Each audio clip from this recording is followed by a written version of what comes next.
Welcome to Sports Beat KC, the Kansas City Stars sports podcast. It's Friday, June 16th, and I'm Blair Kirchhoff. The Chiefs' ring ceremony was last night, and from the looks of things, a good time was had by all. Did you see Patrick Mahomes clap back to Bengals wide receiver Jamar Chase?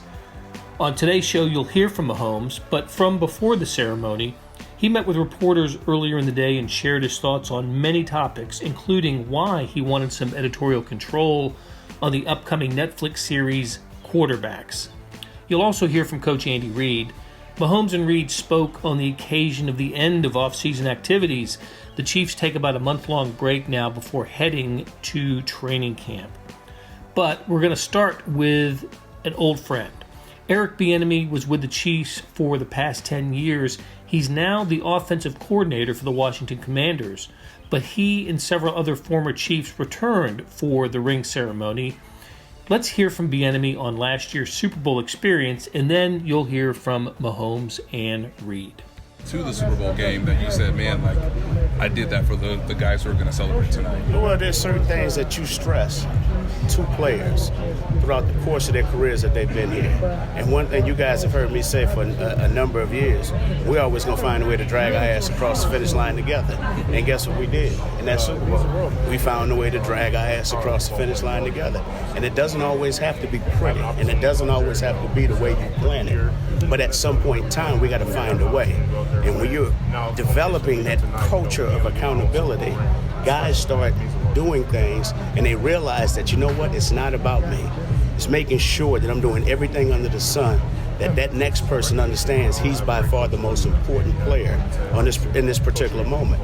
And that's why we had that opportunity to share this moment, which we did last year. Do you think about that with the second motion touchdown where it's like Sky apparently lined up the wrong way, Pat still figures it out, but this guy knows what to do, obviously, even though it's not technically the way it was worked. They knew exactly what to do. And you know what? Regardless, nobody panicked. Everybody did what they were supposed to do. They remained poised, and you know what? We found a way to make it right. On the same lines, Jerick McKinnon not going into the end zone at the end. What did that say about him and just the discipline on this team? Well, first and foremost, just shows you the unselfishness of it. It's a situation that we work and we talk about throughout the entire year. I mean, we've talked about it for the past 10 seasons. But to have it come to fruition in that particular moment, for him to execute it with great attention to detail, because he knew how important it was for us as a team to make that moment happen. That's why we've had the success, because guys are unselfish and they get it. They can see the big picture. He got pretty close to the end zone. Did you wonder what he was going to be doing on that play? Did you wonder whether he was going to go down? Well, I'll say this. He technically took a knee. Now, his momentum carried him, but he declared himself down, so which was good. He declared himself down. We didn't want one of those moments which we've seen where guys have kind of drifted into the end zone, but he clearly declared himself down. Did you see the Netflix trailer? Because Patrick uses that drag our ass across the finish line. I'm just wondering if that resonated with you. I have not seen the trailer. Oh, yeah. On the field at one point, he's telling all the guys we got to drag our ass across the There you go. See, there's the influence, so you see it. Yeah. They know. Because it's not the thing. I mean, here's the thing. We work our tails off to go out there and make sure that everything is perfect. This is not a perfect game. But if we're playing hard and doing the little things, everything will take care of itself. And that's the culture that I'm hoping that I can influence and bring out there to help us to achieve the things that we need to do moving forward. Excited about tonight and the fact that you're getting your rings during this time when all your teammates are here. Yeah, I'm very excited. I mean, that's what you work for, was to win the Super Bowl and get those rings. They last a lifetime. And to be able to see them, I know they've done a great job with them. I got to help out a little bit with the creating process, so they did a great job with them. But tonight's the last night. You get to celebrate it, and then we're moving on to the next season. What's the standard, or is it kind of like what we've seen in the past where the top comes off? I don't know about the top coming off, but they're pretty cool. I think they did a great job. I haven't got to see the final product, but I got to see kind of the process of it and gave some ideas and stuff like that. So they did a great job. And like I said, I mean, even with whatever they look like, you get to have them forever, and they mean the world. So I mean, it's cool to be able to have two of them now. OTAs and minicamp, just your assessment of getting the rapport together with the receivers, and also the other side, the defense, what you've seen for them, because you had to go through them a lot in 7 months. No, it's been cool. It's been great to see. As far as offensively, you can see the guys that have been here for another year now how much more comfortable they are. Working the new guys in, I think we have a lot of young, talented guys that really have stepped up as the camps went on. And I'm excited for them to keep progressing. And then as far as defense, same thing. I mean, all those guys were so young last year. From then to now, you see so much improvement, how they're able to disguise stuff and how they're able to not give away tells and stuff like that. And we talk about that stuff. Like I talk with the linebackers, I talk with the DBs, what I'm seeing. They talk to me about what they're seeing. And I think that's what makes a great team is you have to get better by competing against each other. I understand that you guys let the business be the business and players don't talk about this thing. What's the communication like with Chris when maybe he's not in attendance here? Yeah, I mean, it's like you said, it's part of the business. I think Chris knows that we love him here. He's been a part of this team for a long time.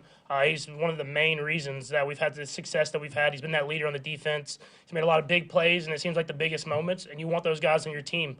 And so, like you said, it's part of the business. It's the off season, even though you're getting better. I'm sure Chris is working, and he knows the defense that he needs to do. And the hope is that everything's good by training camp, and we're able to come in and just roll, and that's just part of it. And that's what makes this team so great is whenever guys like that have to go handle their business, we let them handle it. When they jump back in the building, we get back to right where we left off. Patrick, how much have you seen Sky grow this offseason and your own sense of trust and connectivity with him? Has that become stronger? Yeah, 100%. I mean, Sky's a great player. I think you could see at the end of last year how he was trying to kind of picking the stuff up and making big plays. And I think that just kind of transitioned right into this season. He's someone that's going to be able called upon more, kind of in that same role probably JuJu was in last year. But he can also go over the top and make big plays happen. And another year in the offense. So I think you see with Coach Reid's offense, it's hard for those young guys sometimes to have an expanded role. And as the season goes on, the role kind of expands. And then that second year is when they really take off. And so I'm excited for him, but I'm excited for a lot of these dudes. It's cool to see how comfortable they are with the offense this year. And we're going to continue to move forward and put more and more on them so we can be the best that we can be. Patrick, following up on that, I want to ask you, with the receiving group that you had last year, including JuJu and Cole, now what you have now, what difference, or what are some of the differences that you see with this new set of receivers? Yeah, I think it's just they understand what's required for them to be great. Last year they were all learning at the same time. I think that was a different thing. I mean, McCole was the only guy that had been here. So they were all learning together, trying to figure it out and put it all together, whereas now they can teach each other.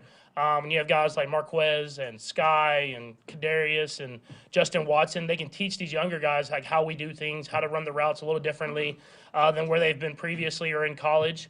And we just have a deep group, man. It's going to be a lot of competition. I said it the first time I was up here. It's like I don't even know who's going to be that active roster opening day because there's so much competition. And I can see these guys all making the team. Pads come on next month. That'll be the test. But how have you sensed Smith and Taylor, the tackles, kind of fitting in and their growth so far? Yeah, really good players. Both of them. They've had success other places, so you know that they can play at a very high level, Pro Bowl caliber level. And so now it's just about incorporating them into our system. I think the best thing for him is we go against Spags. So he does a lot of different blitzes, and they're having to communicate and use that communication. And then whenever they're blocking one-on-one, I have all the full trust in the world. But utilizing that communication, being at the right guy at the right time, stuff that we work through. But I think if you can get through OTAs and minicamp and training camp with Spags and get to the season, it'll be a lot easier. Patrick, you got to, for the Netflix special, you got to use your production company in the making of it. Mm-hmm. What was that process like, and just what was it like seeing the trailer come out?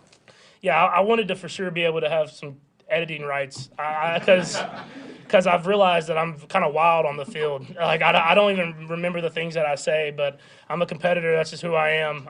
And so it was cool to be able to go through that process. And obviously having Peyton and his company, I have full trust in them. But thanks to the Chiefs and Coach Reid for letting us do it throughout the season. I've watched pretty much all of it. It's gonna be cool for everybody to see, and there's a lot more of the I'm like that stuff in there that I left in there. So I'm gonna try to, but I couldn't leave it all in there because I say a lot of wild stuff out there. How did you get involved in the match for a second straight year? I think my golf game is just so good. No, it's it did so well last time with Josh and with Tom and with Aaron that they asked me if I wanted to do it again. I was like, sure. They asked if I wanted to put Trav in there, and I was like, well, why not? I mean, it's going to be a lot of fun. Steph's obviously a really good golfer, and they've had a great run with the Warriors with Clay, and so it'll be cool to have two different sports go up against each other. I know them both pretty well, so we can kind of talk some trash and do that type of stuff. And then anytime you combine Vegas and Travis, it's going to be a good time. So I'm sure it'll be some good TV. You plan to work on your game much between now and then? I'm gonna try to. 2 kids, 2 years and under. I haven't been able to golf as much as I usually do, but going into the match last time, I was playing bad golf and I played good out there. So I'm just hoping I can have another one like that. So I'll play a little bit here and there. I have a charity golf tournament coming up. But other than that, we'll just get there and roll and see if the lights come on, if I can respond. Travis better like he is, like you had to get him to pitch baseball. Pretty good. You get him better on the golf course too? Yeah, I think it's scramble or shamble rules, and Travis hits the ball really far. It's just not always straight. So if I can just be consistent and hit most of them straight, I think Trav will give us some shots that will help. And then at the same time, I mean, it's the same thing. Travis, whenever the lights come on, always plays a little bit better, and that's his type of environment, so he'll be comfortable. So I think whenever we get out there, he'll respond, and we'll have a good a chance as they do to win that thing. Patrick, when we talked with Matt Nagy, he mentioned just as far as maybe an emphasis on progressing through reads, not that you weren't doing that before, but just trying to improve there. Just wonder if you could go through what the emphasis might be at camp in that area. Yeah, I think I think you see it sometimes whenever we kind of get some lulls in the game where we're not executing at a high level. I think I get stuck on trying to. I believe in myself, so I get stuck on I can fit it in there. I can make that throw, and instead of just getting through the read the way the play is called, and that's something that I've always worked on.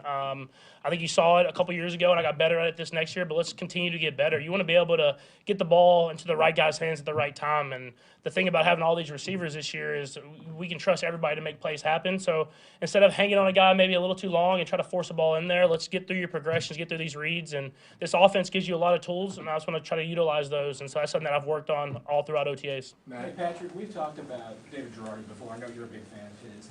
How has he been settling in this new role, and what's his biggest strength? What does he give you in it? Yeah, I mean, I think first off, he came from the defensive side. He was on the defensive side for a while in college, and he's kind of worked his way over to the offense. And so it's kind of cool to see how the defense is thinking. He knows those things. He worked with the DBs, and he did stuff like that. And so I think for me, it's seeing it that way. And then obviously he's been in that quality control position, so I know him really well. He's learned the offense from the ground up.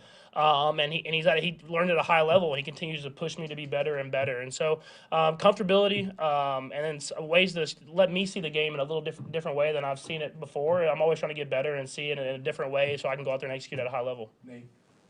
Patrick, everybody knows how tough Andy's training camp is. Obviously, that's next. You have a fascinating memory.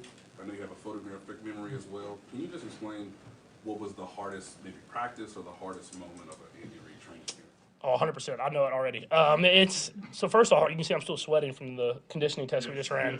But I think the hardest memory I remember was before I played that Titans preseason game my first year. I went into we got a group install, and I remember I knew the plays, but I got up there and Coach Reid told Nagy to call the play, but don't tell me the formation. And so he wanted me to be able to rattle off the formation without knowing what it was, and just call a play and let him do the formation. And I remember it just shocked me. I knew them all, and it's my mind just went completely blank. And so I just got up there, and I remember there was a play, and it was literally 5 words, which is the one play in Coach Reid's office, not 15 words. And I was so flustered that I forgot it. I forgot the formation. And so it's stuff like that. He keeps you on your toes. And I mean, I know it's hard physically for guys to get through, but I don't think people understand the mental side of it. Is you're thinking the entire time, and I think that puts as much stress on you as the physical toll. And so especially at the quarterback position, you have to stay on top of everything, because Coach, you don't never know when Coach Reid kind of throws those curveballs at you. Can you just recap what the setting of that was? Yeah, so it was it used to be the 4th preseason game. The younger guys would get to play, the older guys would get the game off, and so I got to start that game, and so it was the last group install, where we were going to run through all the plays and do that different type of stuff. And I knew them all, I studied them all, but I remember I got in there and Coach Reid said don't call the formation. So he would call the play, and he wouldn't tell me the formation. He just expected me to know. And so that's Coach Reid for you. So I know ever since then I've always known the formations. I never if you call a play, I know the formation off the top of my head. Diana. So you were younger then, obviously, you've grown so much, but does he do anything during training camp that can challenge you at this point in your career, where he can get you still? Yeah, no, 100%. he always asks, he'll ask like little questions that you kind of lose track of throughout a long training camp practice. You might be just going through, you're running plays, it's all back to back to back. He'll just ask you, what's the down and distance of that last play? And so you're like, man, we've ran 8 plays in a row. I don't. It's like 2nd and 7. All right, and you're not even thinking about. You're thinking about the play and getting everybody lined up, stuff like that. Or he'll ask you, how much time was left on the play clock before you snapped it. And so it's just stuff like that. He wants you to make sure you're seeing everything at the whole entire time. And so when you get to the game, it's easy. And so he just keeps you on your toes. And it's little things like that whenever you continue to learn, and like I've gotten to a point now where I know the formations, know that different type of stuff. He wants to make sure that you're paying attention to the littlest details on every single play. Darren? Oh, sorry, go ahead. Sorry, we're just I want to play off that conversation. Yeah. It was good. Just, Coach was pointing to the leadership in the locker room on keeping you guys focused through a lot of the celebration, which is great, but you guys had a job to do. What have you been doing on the field, and even just talking to the guys about making sure you guys got the job done, because it's such an important time of year for you? Yeah, I think I just told the guys out there right now, I mean, like, enjoy this break. We have a short break, and we're back in like a couple weeks. And so I just told them, enjoy it, but have yourself ready to go. And I told the guys that are going to be at the ceremony tonight, I said, this is it. Like, you're celebrating. This is your last thing. You get your ring. And even though we've been working this entire time, you still have that in the back of your mind, like, oh, yeah, we're getting our rings. We're Super Bowl champs. But now it's restarts, and that's how the NFL is. Like, it's time to move on. You're going into training camp next, and you want to repeat. I mean, no one's done it since I think like 2003 and 2004 with the Patriots, and so you know how hard it is to do. And we had a chance a couple years ago, and it didn't go our way. So how can we be better from that and have a chance to go up against this AFC, which is a lot of great quarterbacks and great teams, and repeat? And so we're going to start with day one, and that's taking care of ourselves during the break and getting ourselves ready to go for training camp. All right, we're going to go Darren, Karen, Vahe, and Nick. Yeah, I was just going to follow up on that. Know that you're on a play at a high level over these last 5 years. How do you keep the players, and where does the credit go for you all to not get burnt out? Obviously, long season, last 5 seasons, trying to get back, and you talk about trying to repeat again. How do you keep from getting burnt out, when the season comes, especially when you're trying to repeat again? I think it's a mixture of things. I think it's having the right guys in the leadership spots. I mean, you got me, Trav, Chris, Justin Reid. I mean, you got all these guys that want to continue to be better and continue to maximize this team that we have. And I think the coaches, they push us every single day. And I think Brett Veach and that group of guys making personnel decisions, they bring in young talent and guys from other teams that are hungry and want to win their championship. And so I always feel like the old head, because I'm always talking about like, hey, like you got to see like what winning a Super Bowl is all about. But there is a thing you want these other guys to experience it too, because even though it's the same, we're the Kansas City Chiefs. A lot of guys haven't won that Super Bowl or got that ring, and you want them to have that same experience. Karen? So is that the secret to not just getting to the top, but staying there? You're going in as champions again to training camp. And so is there something you learned from last time that you go into this time with the title of champions, knowing everybody gives you your best shot always, and the bar is a little bit higher again? Yeah, I think it's just, at least for me, it's about maximizing the moment. I know that I'm not going to always have this team around me. I mean, Travis is like 45 years old. Chris is getting up there in age too, still playing at a high level. And all these guys are at the prime of their careers, and you never know if you're going to have this team. And it's not. And I never have regrets about when you play your best and you lose, but I don't want to ever have the regret of not giving my best every single day and then looking back and saying, hey, like, we had the team and I didn't do what I needed to do in order to put us in the right position. So that's where I feel like it's not always about winning. It's not always about winning that Super Bowl championship. It's about leaving everything out every single day to give yourself the best chance, and whatever happens, because at the end of the day, everybody's trying to win it, and there's a lot of great teams, but I think we have as good a team as anybody, and we can win it. So I'm gonna try to do whatever I can to put our team in that position. Bye. Patrick, obviously Andy still challenges you as you're talking about, but there's been a wavelength with him from the time you met him, basically. And I wonder if you could just describe how that's grown and maybe what ways you feel like you always sort of know what's in his head and vice versa. I think it comes with just preparation. He's very open. He tells me what he's thinking throughout plays. I mean, y'all see him. He's right there behind me. He'll ask me questions right as the play goes on. What did I see? Stuff like that. And I've kind of got a feel for what he's looking at, why he's calling plays, what he's calling it for, and everything like that. And then the person that he is. I mean, he truly cares about everybody in that locker room. He wants everybody to succeed. And he tells guys all the time, he said he'll be your biggest fan. If you don't make this team, he's going to try to get you on another team. And that's just who he is. He cares about the people as much as he cares about us playing on the football field. And I think that's why you get such effort and greatness from these guys because we want to do whatever we can to help him out. And will you guys leave each other alone over the next month, or are you going to be, calling and texting? How much? Like I try to leave, and then he always calls me at the most random times. Like he'll call me at like 4 a.m. and I'm just like, Coach, I'm sleeping. And he's like, he's up. He saw a play that he likes. He wants to talk to me about, and so. It's I know I love it though. We love football, and that's why we get to come up with these creative plays because he's always working.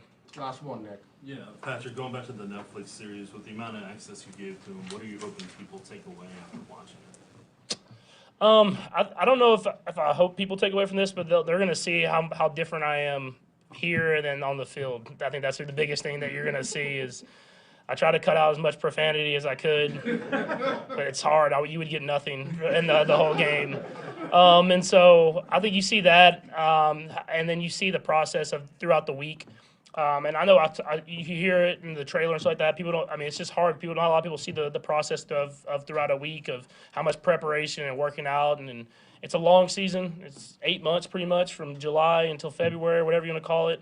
And the OTAs as well. And so you have to prepare, and it's the long process of you're getting better. Even if it's not that day, you don't have the success you want, you did it for a reason to get better. And I think that's what you're going to see. And I think you see it from 3 different perspectives at the quarterback position, and you can have success in all different ways. So it's really cool. And hopefully they pick up another season, we get some other quarterbacks, so you can see their perspective as well. All right, we're finished up with our OTAs, which is a good thing. Guys came out relatively healthy and ready to go.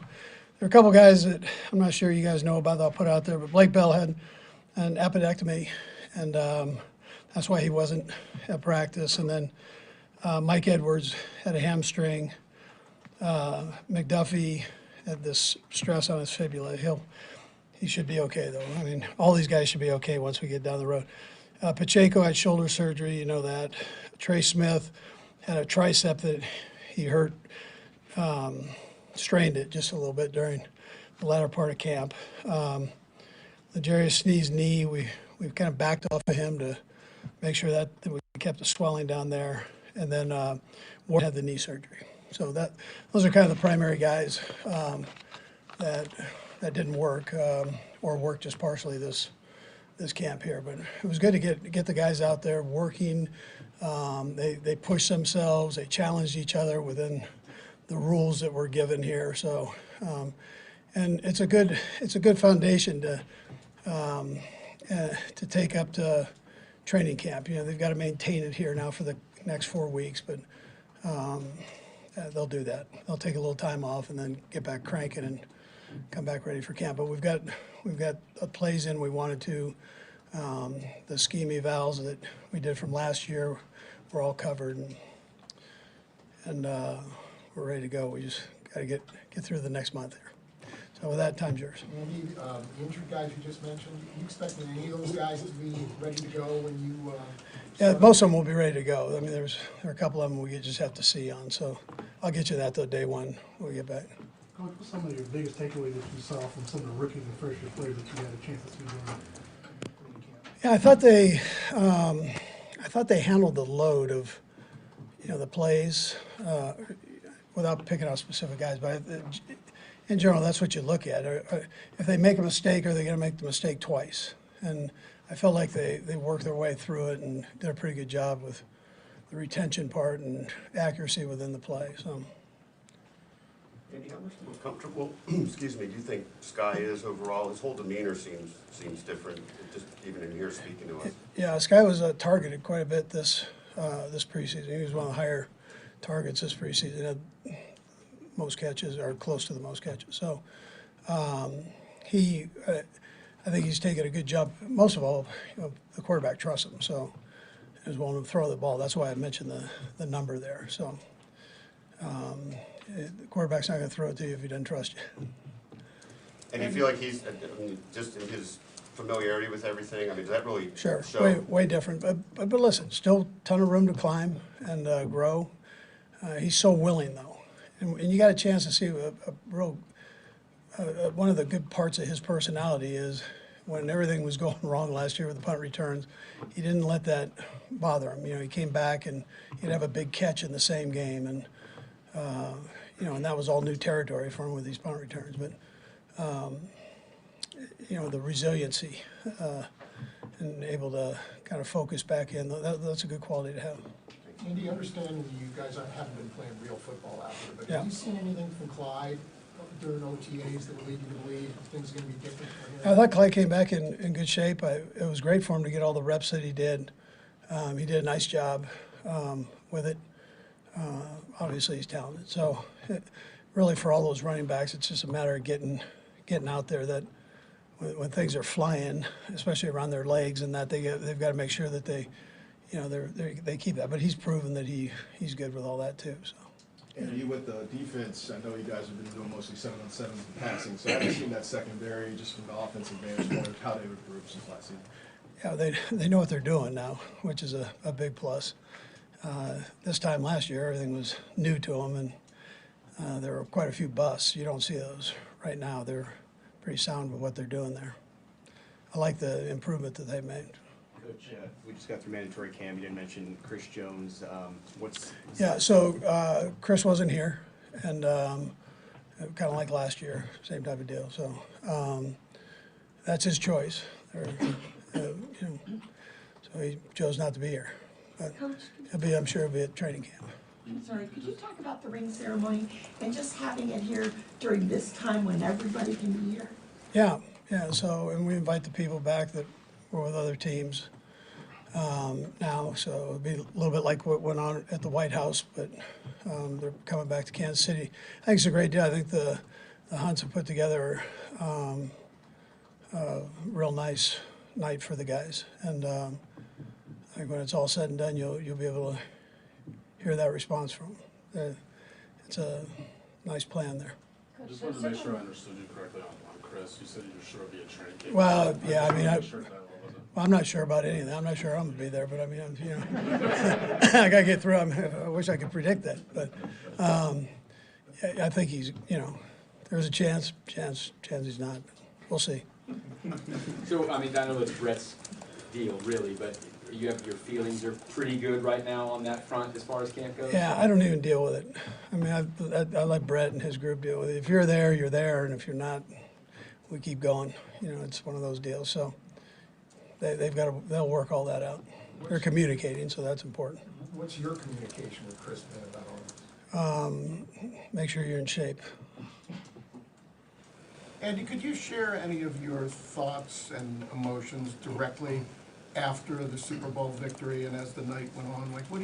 Like that's an intense thing you just went through, and then the game's over.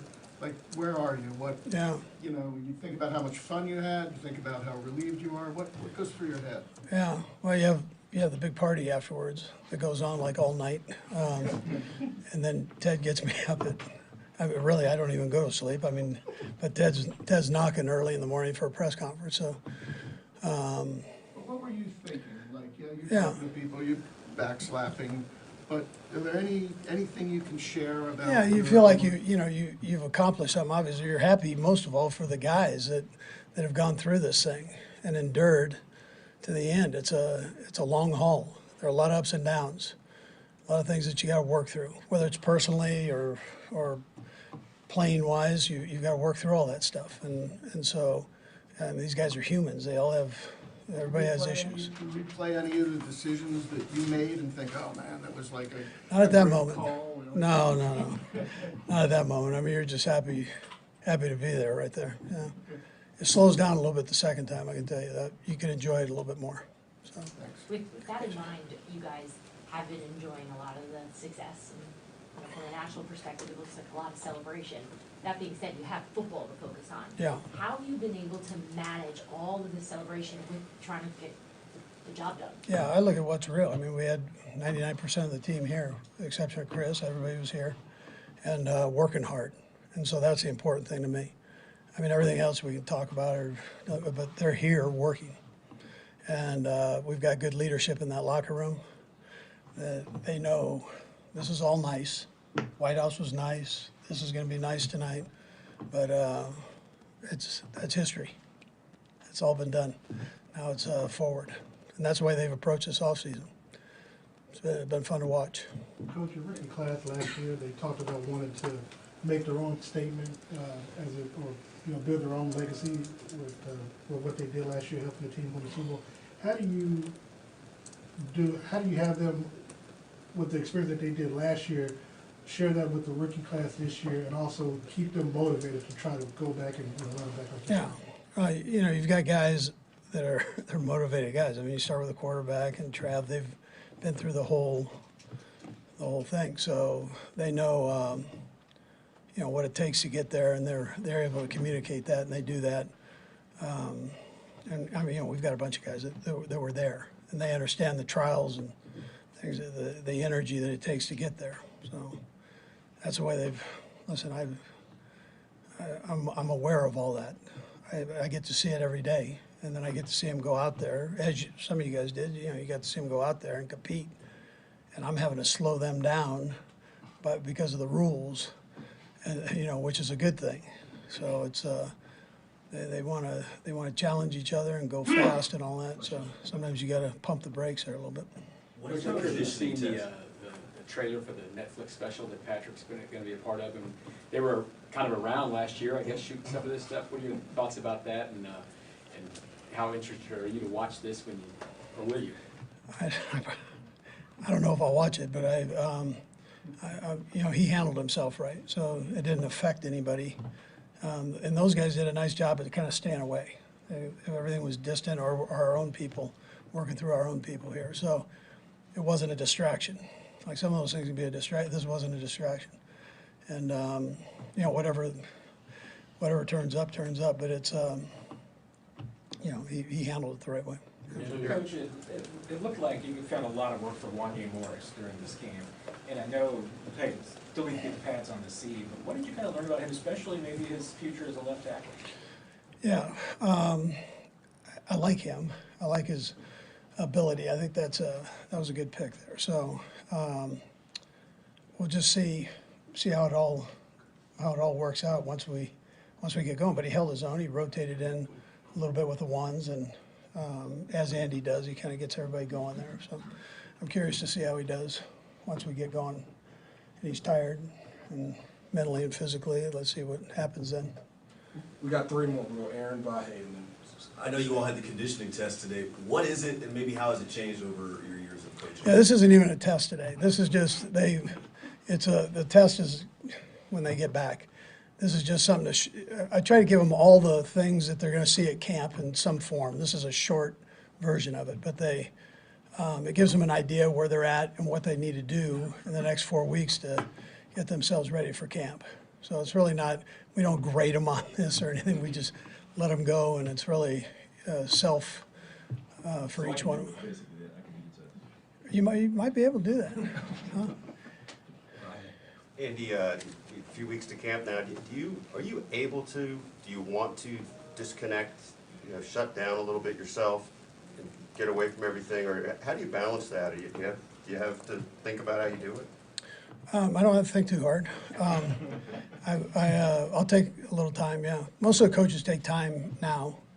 This was a shorter off season because of what we went through. So the coaches jumped right into free agency and then the draft stuff, evaluation stuff, and then the OTA. So there hasn't been a ton of time off for them. So this gives the guys an opportunity to get away. It gives me an opportunity to get away.